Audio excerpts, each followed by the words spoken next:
ಇದು SB times news channel ವತಿಯಿಂದ ಕಲಬುರಗಿಯಿಂದ ವಿಶೇಷ ಸುದ್ದಿ. ಕಲಬುರಗಿ ನಗರದ ಶ್ರೀ ಶರಣಬಸವೇಶ್ವರ ಉದ್ಯಾನವನದಲ್ಲಿ ಫಲಪುಷ್ಪ 2025-26ನೇ ಸಾಲಿನ ಪ್ರದರ್ಶನವನ್ನ ಜಿಲ್ಲಾಡಳಿತ ವತಿಯಿಂದ ಪ್ರದರ್ಶನ ಆಯೋಜನೆ ಮಾಡಲಾಗಿತ್ತು. ಈ ಕಾರ್ಯಕ್ರಮದಲ್ಲಿ ವಿಶೇಷವಾಗಿ ಕಲಬುರಗಿ ಜಿಲ್ಲೆಯ ಅಫಜಲ್ಪುರ ತಾಲೂಕಿನ ರೈತ ಲಚ್ಚಪ್ಪ ಜಮಾದಾರ್ ಅವರು ಕರ್ನಾಟಕದಲ್ಲೇ ಪ್ರಪ್ರಥಮ ಬಾರಿಗೆ ಕ್ಯಾಲಿಫೋರ್ನಿಯಾ ತಳಿಯ ದ್ರಾಕ್ಷಿ ಬೆಳೆ ಹಾಗೂ ಕಿಂಗ್ ಬೇರಿ ತಳಿಯನ್ನ ಬೆಳೆದು ರೈತರಿಗೆ ಮಾದರಿಯಾಗಿದ್ದಾರೆ. ಈ ಫಲಪುಷ್ಪ ಪ್ರದರ್ಶನದಲ್ಲಿ ಅಫಜಲ್ಪುರ ತಾಲೂಕಿನ ಶಾಸಕ MY ಪಾಟೀಲ್ ಹಾಗೂ ಆಳಂದ ತಾಲೂಕಿನ ಶಾಸಕ BR ಪಾಟೀಲ್ ಮತ್ತು ರೈತ ಲಚ್ಚಪ್ಪ ಜಮಾದಾರ್ ಅಧ್ಯಕ್ಷರು, ದ್ರಾಕ್ಷಿ ಬೆಳೆಗಾರರ ಸಂಘ ಹಾಗೂ ಸಾವಯವ ದ್ರಾಕ್ಷಿ ಬೆಳೆಗಾರರು ಅಫಜಲ್ಪುರ ಈ ಫಲಪುಷ್ಪ ಪ್ರದರ್ಶನ ಕುರಿತು ಮಾಧ್ಯಮದವರೊಂದಿಗೆ ಮಾತನಾಡಿದರು. ಇನ್ನು ಈ ಸಂದರ್ಭದಲ್ಲಿ ಕಲಬುರಗಿ ಜಿಲ್ಲೆಯ ವಿವಿಧ ತಾಲೂಕಿನ ತಹಶೀಲ್ದಾರರು ಹಾಗೂ ಅಧಿಕಾರಿಗಳು ಮತ್ತು ರೈತರು ಉಪಸ್ಥಿತರಿದ್ದರು. ಶಿವಕುಮಾರ್ B ಬಿರಾದರ್ ಸಾರಥ್ಯದಲ್ಲಿ ನೂತನವಾಗಿ ಪ್ರಾರಂಭಗೊಂಡ SB times news channel. Kalaburagi ಜಿಲ್ಲೆಯಲ್ಲಿ ತೋಟಗಾರಿಕೆ ಇಲಾಖೆ ವತಿಯಿಂದ ತೋಟಗಾರಿಕೆ ಬೆಳೆಯ ಬಗ್ಗೆ ಮಾಹಿತಿ ಮತ್ತು ಪ್ರದರ್ಶನ ಭಾಳ ಚೆನ್ನಾಗಿ ಇಲಾಖೆಯವರು ರೈತರಿಗೆ ಮಾಡಿ ತೋರಿಸಿದ್ದಾರೆ. ಅದರಲ್ಲಿ ವಿಶೇಷವಾಗಿ ಗ್ರಾಮೀಣ ಭಾಗದ ರೈತರಿಗೆ ಪ್ರೋತ್ಸಾಹ ಮತ್ತು ಬೆಂಬಲ ನೀಡುವ ಸಲುವಾಗಿ ಇದೊಂದು ಒಳ್ಳೆಯ ಕಾರ್ಯಕ್ರಮ ಅಂತ ನಾನು ಭಾವಿಸಿದ್ದೇನೆ. ಈ ಪ್ರದರ್ಶನ ಒಂದು ಮಾರ್ಗದರ್ಶನ ರೈತರಿಗೆ ಆಗ್ತದೆ ಅಂತೇಳಿ ನಾನು ತಿಳ್ಕೊಂಡು ಹೋಗಿದ್ದೇನೆ. ವಿಶೇಷವಾಗಿ ನನಗೆ ಖುಷಿ ಅನಿಸಿದ್ದು ಅಫಜಲ್ಪುರ ತಾಲೂಕಿನ ರೈತರು ಹೊಸ ಹೊಸ ಆಯಾಮಗಳನ್ನು ಮಾಡಿ ನಮ್ಮ ಲಚ್ಚಪ್ಪ ಜಮಾದಾರರು ಒಂದು ಹೊಸ ತಳಿಯ ದ್ರಾಕ್ಷವನ್ನು ತಮ್ಮ ತೋಟದಲ್ಲಿ ಬಿತ್ತಿ ಇವತ್ತು ಪ್ರದರ್ಶನಕ್ಕೆ ಇಟ್ಟಿದ್ದಾರೆ ಮತ್ತು ಮಾರ್ಕೆಟ್ನಲ್ಲಿಯೂ ಕೂಡ ಅದು ಭಾಳ ಹೆಚ್ಚಿನ ಬೆಲೆಯಲ್ಲಿ ಮಾರಾಟ ಆಗ್ತದೆ. ಅದು ನಮಗೆಲ್ಲ ತಿಳಿಸ್ತದೆ. ಅದರಂತೆ ರೈತರು ತಮ್ಮ ಏನು ಹಿಂದಿನ ಪದ್ಧತಿಯನ್ನು ಬಿಟ್ಟು ನಾವು ತೋಟಗಾರಿಕೆ ಮತ್ತು ಹೈನುಗಾರಿಕೆ ಇವೆಲ್ಲ ಹೊಸ ಹೊಸ ಆಯಾಮಗಳನ್ನು ಹೂಡಿಕೆ ಮಾಡಿದ್ರೆ ಒಕ್ಕಲ್ತನ ಲಾಭದಾಯಕ ಇದೆ. ಭಾಳಷ್ಟು ಜನ ತಿಳ್ಕೊಂಡಂಗೆ ಒಕ್ಕಲ್ತನ ಅಂದರೆ ಲಾಭ ಆಗೋದಿಲ್ಲ. ಅವ್ರ ಜೀವನ ಭಾಳ ಕಷ್ಟವಾಗಿರ್ತದೆ. ಹಳ್ಳಿಯಾಗ ನಾವು ಹೋದಾಗ ಹೇಳ್ತಾರೆ ರೈತರ ಮಕ್ಕಳಿಗೆ ಅವರು ಹೆಣ್ಣು ಕೂಡ ಕೊಡೋದಿಲ್ಲ ಅಂತೇಳಿ ಅಂತಾರೆ. ಅದು ಸುಳ್ಳು ಅಂಥೇಳಿ ನಾವು ಇವತ್ತು ಪ್ರೂವ್ ಮಾಡಬೇಕಾಗ್ತದೆ. ಯಾಕಂದರೆ ಇಷ್ಟೆಲ್ಲ ಹೊಸ ಹೊಸ ತಳಿಗಳನ್ನು ಅವರು ಬೆಳೆದು ಮಾರಾಟಕ್ಕಿಟ್ಟರೆ ಅವರು ಖಂಡಿತವಾಗಿ ಲಾಭದಾಯಕ ಒಕ್ಕಲ್ತನ ಆಗ್ತದೆ. ಈ ದೇಶಕ್ಕೆ ಅನ್ನ ಹಾಕುವಂಥ ರೈತ ಇವತ್ತು ಇಂಥ ಬೆಳೆ ಬೆಳೆದಾಗ ಅವರಿಗೆ ಯಾಕೆ 140 ಕೋಟಿ ಜನಸಂಖ್ಯೆ ಬದುಕಬೇಕಾದ್ರೆ ರೈತರೇ ಕಾರಣ. ಅದಕ್ಕಾಗಿ ಪ್ರೋತ್ಸಾಹ ಎಲ್ಲ ಸರ್ಕಾರಗಳು ಪ್ರೋತ್ಸಾಹ ನೀಡಬೇಕು. ಹೆಚ್ಚಿನ ರೀತಿಯಿಂದ ಈ ರೈತರಿಗೆ ಮಾರ್ಕೆಟಿಂಗ್ ಸವಲತ್ತು ಮಾಡಬೇಕು. ಬೆಳೀತಾರೆ, ಬೇಕಾದಷ್ಟು ಬೆಳಿಬೋದು. ಅದಕ್ಕೆ ಮಾರ್ಕೆಟ್ ಇಲ್ಲದೆ ಅನೇಕ ಕಡೆ ಹಾನಿ ಆಗೋ ಸಂಭವ ಇದೆ. ಈ ಉಳ್ಳಾಗಡ್ಡಿ ಬೆಳೆಗಾರರು ಒಮ್ಮೆ ವಿಪರೀತ ರೇಟ್ ಬರ್ತದೆ, ಒಮ್ಮೆ ಅದು ಮಾರಾಟಕ್ಕೆ ಹೋದರೆ ಯಾರಿಗೂ ಖರೀದಿ ಮಾಡಲಾರ್ದೆ ಆ ರೈತರು ಅಲ್ಲೇ ತಮ್ಮ ಆ ದಿನಸುಗಳನ್ನು ಬಿಟ್ಟು ಓಡಿ ಬರುವ ಪ್ರಸಂಗ ಕೂಡ ಬರ್ತದೆ. ಅದು ಆಗಬಾರ್ದು ಅಂತ ಅದಕ್ಕೆ ಆ ಉಳ್ಳಾಗಡ್ಡಿ ಕೆಡಲಾರ್ದಂಗೆ ವ್ಯವಸ್ಥೆ ಮಾಡಬೇಕು, ಸರ್ಕಾರ ಮಾಡಿಕೊಡ್ಬೇಕು ಅಂತೇಳಿ ನಾವು ಸರ್ಕಾರದ ಮೇಲೂ ಕೂಡ ಒಪ್ಪಂತೀವಿ.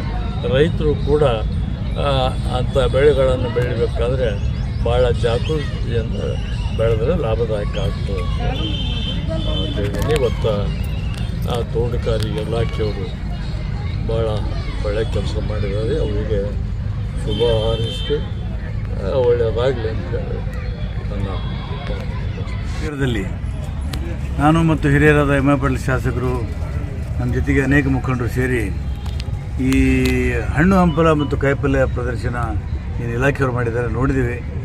ಬಹಳ ಸಂತೋಷ ಆಯಿತು, ಅದ್ಭುತವಾಗಿದೆ.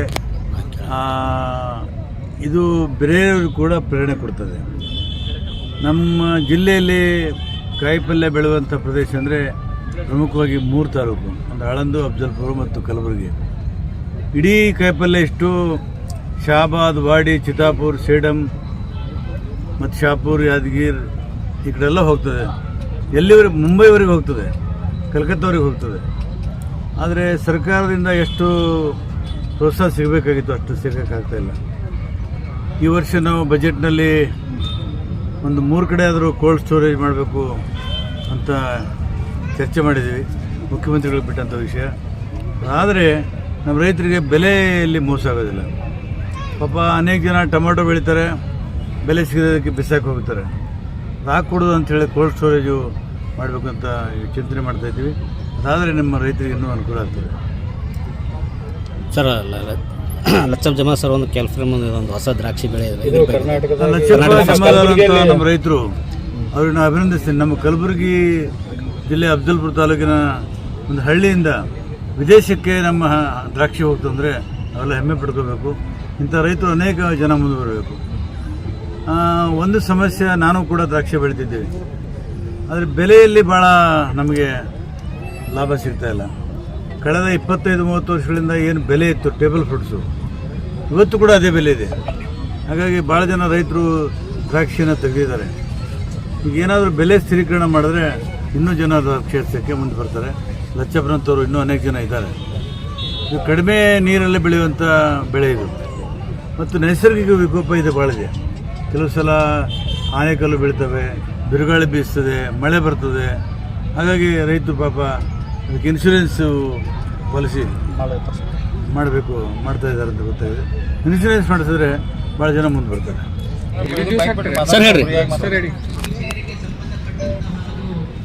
ಕಲಬುರಗಿ ಜಿಲ್ಲೆಯ ಜಿಲ್ಲಾಡಳಿತ ಹಾಗೂ ತೋಟಗಾರಿಕೆ ಇಲಾಖೆಯ ಒಂದು ಸಹಯೋಗದಲ್ಲಿ ಇವತ್ತು ಕಲಬುರಗಿ ನಗರದ ಅಪ್ಪ ಕೆರೆ ಗಾರ್ಡನ್, ಶರಣಬಸವೇಶ್ವರ ದೇವಸ್ಥಾನದ ಎದುರುಗಡೆ ಏನಿಲ್ಲಿ ಗಾರ್ಡನ್ ಇದೆ, ಅಪ್ಪ ಕೆರೆ ಗಾರ್ಡನ್ ಅಂತ, ಇಲ್ಲಿ ಇವತ್ತು ಫಲ ಮತ್ತು ಪುಷ್ಪ ಪ್ರದರ್ಶನವನ್ನು ಏರ್ಪಾಡು ಮಾಡಿದ್ದಾರೆ.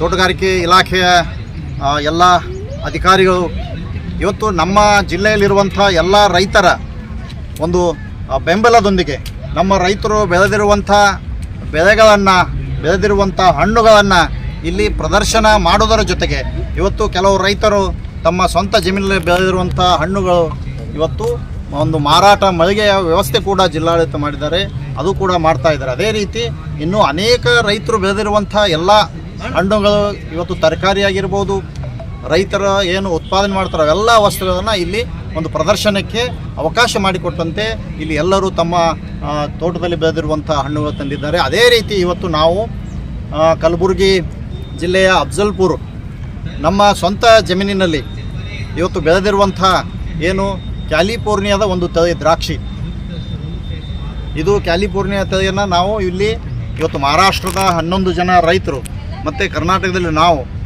ಒಟ್ಟಾರೆ 11 ಜನ ಸೇರಿ ಇವತ್ತು ಈ ಒಂದು ಹೊಸ ತಳಿಯನ್ನು ನಾವು ಇಲ್ಲಿ ಪ್ರಯೋಗವನ್ನು ಮಾಡಿದ್ದೇವೆ.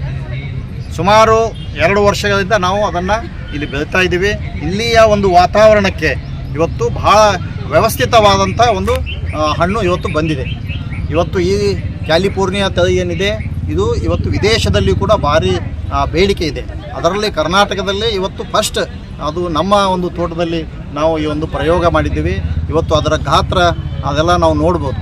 ನಮ್ಮ ಇಲ್ಲಿ ಏನು ಫಲಪುಷ್ಪ ಪ್ರದರ್ಶನ ಈ ಸಂದರ್ಭದಲ್ಲಿ ನಾವು ಈ ಹಣ್ಣನ್ನು ಇಲ್ಲಿ ತಂದು ಪ್ರದರ್ಶನಕ್ಕೆ ಇಡುವಂಥದ್ದು ಉದ್ದೇಶ ಏನಪ್ಪ ಅಂದ್ರೆ ನಮ್ಮ ಜಿಲ್ಲೆಯಲ್ಲಿರುವ ರೈತರು, ನಮ್ಮ ನಾಡಿನಲ್ಲಿರುವಂಥ ಕರ್ನಾಟಕದಲ್ಲಿರುವಂಥ ರೈತರು ಇಂಥ ಒಂದು ಬೆಳೆಗಳಿಗೆ ಇವತ್ತು ಇದು ಒಂದು ವಿಶೇಷವಾದ ಬೆಳೆ. ಇದು ಇವತ್ತು ದ್ರಾಕ್ಷಿಯನ್ನು ನಾವು ಏನು ಬೆಳೀತಾ ಇದ್ದೀವಿ ಅದರ 3 ಪಟ್ಟರಷ್ಟು ರೇಟ್ ಸಿಗ್ತದೆ. ಇದಕ್ಕೆ ನಾವು 100 ರೂಪಾಯಿ kg ಈ ಒಂದು ದ್ರಾಕ್ಷಿಯನ್ನು ಮಾರಾಟ ಮಾಡುವಂಥ ಒಂದು ರೇಟ್ ಸಿಕ್ಕರೆ ಇದಕ್ಕೆ 300ವರೆಗೆ ಒಂದು ರೇಟನ್ನು ಸಿಗುತ್ತದೆ. ಮತ್ತು ವಿದೇಶದಲ್ಲಿ ಭಾರಿ ಬೆಲೆ ಇರೋದರಿಂದ ಇದು ವಿದೇಶಕ್ಕೂ ಕೂಡ ಎಕ್ಸ್ಪೋರ್ಟ್ ಆಗಿ ಹೋಗುವಂಥ ಒಂದು ಬೆಳೆ ಇವತ್ತು ಕಲಬುರಗಿಯಲ್ಲಿ ನಾವು ಭಾಳ ಯಶಸ್ವಿಯಾಗಿ ಬೆಳೆದಿದ್ದೇವೆ.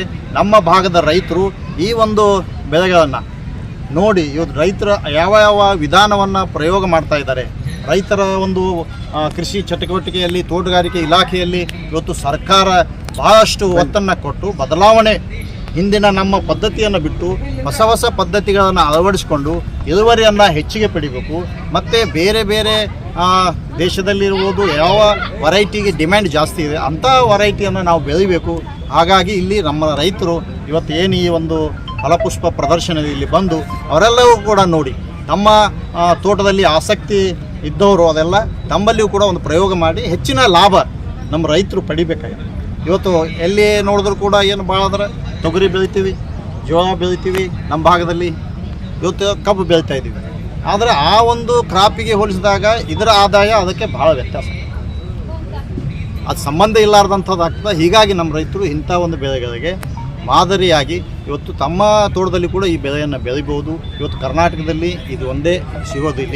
ಇವತ್ತು ಮಹಾರಾಷ್ಟ್ರದಲ್ಲಿ ಕೂಡ ಒಂದು 11 ಕಡೆ ಇವತ್ತು ತಾಸ್ಗಾಂವ್, ನಾಸಿಕ್, ಸಾಂಗ್ಲಿ, ನಾನ್ನಜ್ ಈ ರೀತಿಯಾದಂಥ ಕೆಲವು ದ್ರಾಕ್ಷಿ ಬೆಳೆಯ ಒಂದು ವಿಶೇಷ ಇವತ್ತೇನು ಮಿರಜ್ ಇರ್ಬೋದು, ಕೊಲ್ಲಾಪುರ ಇರ್ಬೋದು, ಇಂಥಲ್ಲಿ ಏನು ಹೆಚ್ಚಿನ ಪ್ರಮಾಣದ ದ್ರಾಕ್ಷಿ ಬೆಳೀತಾರೆ ಅಂಥಲ್ಲಿ ಒಂದೊಂದು ಹೊಸ ಪ್ರಯೋಗ ಮಾಡ್ತಾ ಇರ್ತಾರೆ. ಅದೇ ರೀತಿ ಕೂಡ ಆ ಒಂದು ರೈತರ ಗುಂಪಿನಲ್ಲಿ ಇವತ್ತು ಕರ್ನಾಟಕದಿಂದ ನಾವು ಕೂಡ ಇರೋದರಿಂದ ಆ ದ್ರಾಕ್ಷಿ ತಳಿಯನ್ನು ಇವತ್ತು ನಮಗೆ ಕರ್ನಾಟಕದಲ್ಲಿ ತಂದು ಬೆಳೀಲಿಕ್ಕೆ ಸಾಧ್ಯ ಆಗಿದೆ.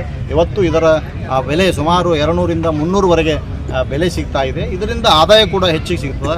ಹೀಗಾಗಿ ನಮ್ಮ ರೈತರಿಗೆ ಅನುಕೂಲ ಆಗಲಿ ಮತ್ತು ನಮ್ಮ ಗ್ರಾಹಕರು ಕೂಡ ಇಂಥ ಒಂದು ಹಣ್ಣಿನ ರುಚಿಯನ್ನು ನೋಡಿ ಇದರಿಂದ ಆಗುವಂಥ ಲಾಭಗಳು ಸಾಕಷ್ಟು ವಿಟಮಿನ್ ಹೊಂದಿರುವಂಥ ಈ ಒಂದು ದ್ರಾಕ್ಷಿ ಇವತ್ತು ಇದರ ಶುಗರ್ ಇರುವಂಥ ಜನರು ಕೂಡ ತಿನ್ಬೋದು ಅಂತ ನಮ್ಮ ಒಂದು ಯೂನಿಯನ್ನಿಂದ ನಾವು ಎಲ್ಲ ನೋಡಿದಾಗ ಕಂಡುಕೊಂಡಿದ್ದೀವಿ. ಇಂಥ ಒಂದು ವಿಶೇಷ ಟೆಸ್ಟ್ ಇರುವಂಥ ದ್ರಾಕ್ಷಿ ಇವತ್ತು ನಾವು ಬೆಳೆದಿದ್ದೇವೆ. ಅದೇ ರೀತಿ ಇನ್ನೊಂದು ಮಾಣಿಕ್ ಚಮನ್ ಅಂತ ಸೋನಕ ಅಂತ 8 ಎಕರೆ ಅದನ್ನು ಬೆಳಿತೀವಿ. ಇವತ್ತು ಅದು ಕೂಡ 20 ವರ್ಷದಿಂದ 8 ಎಕರೆ ಮಾಣಿಕ್ ಚಮನ್ ಸೋನಕ ಅಂಥೇಳಿ ನಮ್ಮ ಜಮೀನಿನಲ್ಲಿ ಬೆಳಿತೀವಿ. ಅದಲ್ಲದೆ ಇವತ್ತು 2.5 ವರ್ಷ ಆಯ್ತು ಈಗ ಈ ಕ್ಯಾಲಿಫೋರ್ನಿಯಾ ತಳಿಯನ್ನು ಬೆಳೆದಿದ್ದೀವಿ. ಇದಕ್ಕೆ ಆದಾಯ ಭಾಳ ದುಪ್ಪಟ್ಟು ಫರಕ್ ಇರೋದರಿಂದ ನಾವು ಇದನ್ನೇ ಹೆಚ್ಚಿಗೆ ಒತ್ತು ಕೊಟ್ಟು ನಮ್ಮ ರೈತರು ಕೂಡ ಇದು ಮಾಡಿ ನಮ್ಮ ಜನರಿಗೆ ಇದನ್ನು ತಿನ್ನಲಿಕ್ಕೆ ಇದರಿಂದ ಸಿಗುವಂಥ ಲಾಭ ವಿಟಮಿನ್ಸ್ಗಳನ್ನು ನಾವೆಲ್ಲರೂ ಪಡೆಯಲಿಕ್ಕೆ ಅನುಕೂಲ ಆಗ್ತದೆ. ಈ ಸಂದರ್ಭದಲ್ಲಿ ಈ ಕ್ಯಾಲಿಫೋರ್ನಿಯಾ ದ್ರಾಕ್ಷಿ 1 ಎಕರೆಯಲ್ಲಿ ಬೆಳಿಬೇಕಾದ್ರೆ ಎಷ್ಟು ಖರ್ಚು ಬರ್ತದೆ ಮತ್ತು ಇಳುವರಿ ಎಷ್ಟು ಬರ್ತದೆ, ಇದ್ರದ್ದು ಹೆಂಗೆ ಮೇಂಟೆನೆನ್ಸ್ ಏನು? ನೋಡಿ, ದ್ರಾಕ್ಷಿ ಬಂದು ಇದೇನು ಕ್ಯಾಲಿಫೋರ್ನಿಯಾ ತಳಿ ಇದೆ ಇದು ತಂದು ನಾವು ಸಸಿಯನ್ನು ತಂದು ನಾಟಿ ಮಾಡಿದ್ರೆ ಸುಮಾರು 1.5ರಿಂದ 2 ವರ್ಷಕ್ಕೆ ಇದು ಹಣ್ಣು ನಮ್ಮ ಕೈ ಬರ್ತದೆ. ಇವತ್ತು ನಾವು ತಂದು ನಾಟಿ ಮಾಡಿದ್ದು ಹಿಡ್ಕೊಂಡು ಆ ದ್ರಾಕ್ಷಿ ಬೆಳೆಯಲಿಕ್ಕೆ ಅದಕ್ಕೆ ಸಂಬಂಧಪಟ್ಟಂಥ ಫೌಂಡೇಶನ್, ಅದಕ್ಕೆ ಸಂಬಂಧಪಟ್ಟಂಥ ತಂತಿ ವೈರ್ಗಳನ್ನು ಅಳವಡಿಸಿ ಇವತ್ತು ಆ ಹಣ್ಣು ನಮ್ಮ ಕೈಗೆ ಸಿಗಬೇಕಂದ್ರೆ 1 ಎಕರೆಗೆ ಮಿನಿಮಮ್ 6.5 ಲಕ್ಷ ರೂಪಾಯಿ ಖರ್ಚಾಗ್ತದೆ. ಅದು 6.5 ಲಕ್ಷ ರೂಪಾಯಿ 1 ಎಕರೆ ಖರ್ಚಾಯ್ತಂದ್ರೆ ಇವತ್ತು ಅದು 20 ವರ್ಷದವರೆಗೆ ನಮಗೆ ರೆಗ್ಯುಲರ್ ಆಗಿ ಅದರದ್ದು ಲಾಭ ಸಿಗ್ತದೆ. ಇವತ್ತು ಮುಂದೆ ಬಂದಾಗ ನಾವು ಮತ್ತೆ ಫೌಂಡೇಶನ್ ಮಾಡೋದಿರಲ್ಲ, ಮುಂದಿನ ವರ್ಷ ಎಲ್ಲ ಮಾಡಿಟ್ಟಿರ್ತೀವಿ ಅಷ್ಟೇ. ಆ ಬೆಳೆಗೆ ನಾವು ಏನಪ್ಪ ಅಂದ್ರೆ ವ್ಯವಸ್ಥಿತವಾದಂಥ ಸಿಂಪರಣೆಗಳಿರ್ಬೋದು. ಒನ್ ಟೈಮ್ ಇವತ್ತು ಸ್ಟಾರ್ಟಿಂಗ್ ಮಾಡಿದ್ರೆ ನೀವು 2 ಬೆಳೆದಲ್ಲಿ ನಮ್ಮ ಖರ್ಚನ್ನು ನಾವು ತೆಗಿಬೋದು. 20 ವರ್ಷದವರೆಗೆ ಇದು ನಮ್ಮ ತೋಟದಲ್ಲಿ ಇರುತ್ತದೆ. ಹಾಗಾಗಿ ನಮಗೆ ಒಂದು ದೀರ್ಘಾವಧಿ ಬೆಳೆದು ನಮ್ಮ ರೈತರು ಇದರ ಲಾಭ ಪಡಿಬೇಕಂತ ನಮ್ಮ ಉದ್ದೇಶ.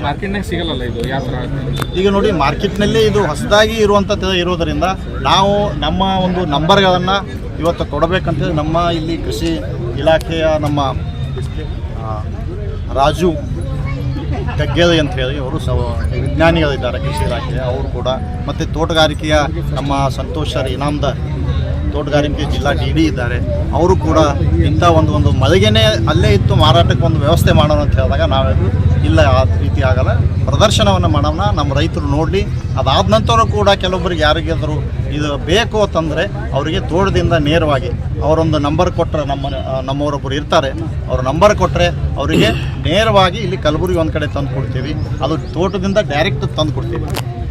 ಇಂಥ ಒಂದು ವ್ಯವಸ್ಥೆ ಕೂಡ ಮಾಡಲಿಕ್ಕೆ ನಮ್ಮ ಜಿಲ್ಲಾ ತೋಟಗಾರಿಕೆ ಇಲಾಖೆ ಅಧಿಕಾರಿಗಳು ಈ ಒಂದು ಸಲಹೆ ಕೂಡ ಕೊಟ್ಟಿದ್ದಾರೆ. ನಮ್ಮ ಜನರಿಗೂ ಕೂಡ ಈ ಹಣ್ಣು ಸಿಗಬೇಕು ಅನ್ನುವಂಥ ಉದ್ದೇಶ ನಮ್ಮದಾಗಿದೆ. ಒಟ್ಟಾರೆ ನಮ್ಮ ರೈತರು ಇಂಥ ಒಂದು ಹೊಸ ಬದಲಾವಣೆಗಳನ್ನು ಮಾಡಿಕೊಂಡು ಇವತ್ತು ಭಾಳಷ್ಟು ಬದಲಾವಣೆ ಇದೆ. ಚಿಂಚೋಳಿಯಲ್ಲಿ ಒಬ್ಬರು ನಮ್ಮ ಪೈನಾಪಲ್ ಬೆಳೀತಾ ಇದ್ದಾರೆ, ಅದು ಕೂಡ ಇಲ್ಲಿ ತಂದು ಇದು ಮಾಡಿದ್ದಾರೆ.